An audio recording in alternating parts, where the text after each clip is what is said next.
আসসালামু আলাইকুম। আপনাদের সাথে আছি আমি অন্তু শরীফ। আশা করি আপনারা সবাই সুস্থ ও ভালো আছেন এবং সুন্দর আছেন। সবুজ সোনালী আমার বাংলাদেশ অপূর্ব সুন্দর, কিন্তু এই বাংলাদেশ কি ভালো আছে প্রশ্ন থেকে যায়। বাংলাদেশ ভালো আছে কি আছে না এটা আপনারাই জানেন। শস্য শ্যামল এদেশটা দেখতে যতটাই নমনীয়, এদেশের রাজনীতি ঠিক ততটাই উষ্ণ উচ্ছৃঙ্খল। রাজনীতির মাঠ পরিপূর্ণ গরম।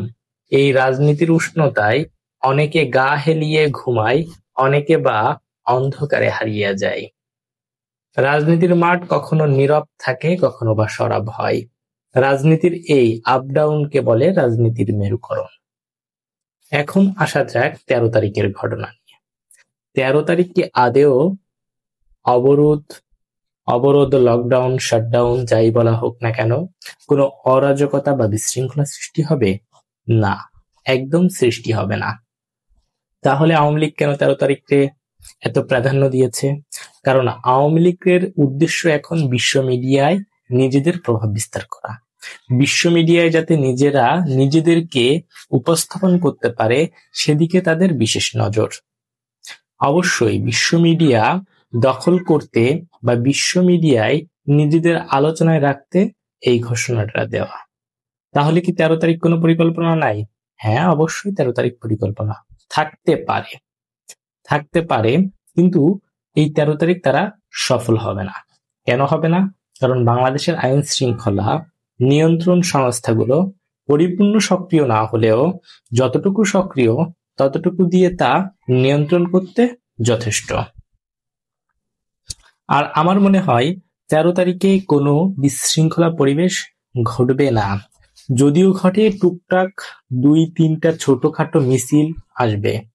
যারা অন্ধ ভালোবাসে তাদের দলকে, যারা দলের জন্য জীবন দিতে প্রস্তুত, যারা চোখ বন্ধ করে আগুনে ঝাঁপ দিতে পারে দলের জন্য, দলকে অক্লান্ত ভালোবাসে, এতটাই ভালোবাসে যে ভালোবাসার শেষ নাই।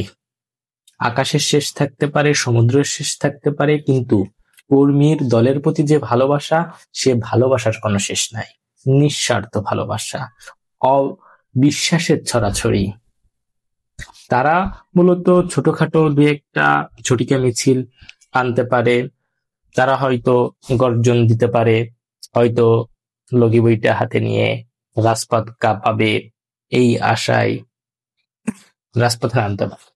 কিন্তু মূলত 13 তারিখের পূর্বে 11-12 তারিখ একটা কিছু হইতে পারে, এবং 13 তারিখের পরে 14 তারিখ।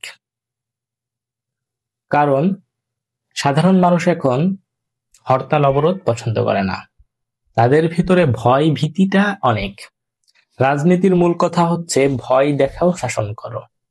যে যত বেশি ভয় দেখাতে পারে তার নিয়ন্ত্রণ বা শাসনাধীন বেশি হয়। যে যত বেশি ভয় বিস্তার করতে পারে তার শাসন তত বিস্তৃত। তাই 13 তারিখের অবরোধ বা হরতাল এটা ঘটে যেতে পারে 11 কিংবা 12 তারিখ, অনুমান নির্ভর তথ্য কিংবা কথা। যাতে 13 তারিখের অবরোধটা, হরতালটা সফল করতে যদি 12 তারিখ কোনো একটা ঘটনা ঘটাই দেওয়া যায়, তাহলে বাংলার মানুষ ভয়ে ঘর থেকে বের হবে না। তারা এটা ভাববে যে 13 তারিখ হয়তো এর থেকে বড় কিছু ঘটতে পারে ঘটনা। এটা হচ্ছে রাজনৈতিক একটা কৌশল। রাজনৈতিক বিভিন্ন কৌশল আছে, কে কোন কৌশলে হাঁটবে তার ব্যক্তিগত বা দলগত সিদ্ধান্ত। এখানে আমরা বা আমাদের কোনো মতামত নেই। তবে এরকম হতে পারে, প্রেডিক্ট করাই যায় যে 13 তারিখের হরতাল আহামরি বাংলাদেশে সেরকম প্রভাব বিস্তার করবে না, বরং 12 তারিখ কিংবা 14 তারিখ কিছু কিছু ঘটনা ঘটতে পারে। বাংলাদেশের মানুষ শান্তি চাই, আমরা সবাই শান্তি চাই, আমরা শান্তির পক্ষে, শান্তির বিপক্ষে আমরা কেউ না। ধন্যবাদ সবাই। অবশ্যই কথাগুলো ভালো লাগলে লাইক, কমেন্ট এবং শেয়ার করবেন, এবং 13 তারিখের ঘটনা কি ঘটতে পারে অবশ্যই কমেন্টে জানাবেন। আসসালামু আলাইকুম।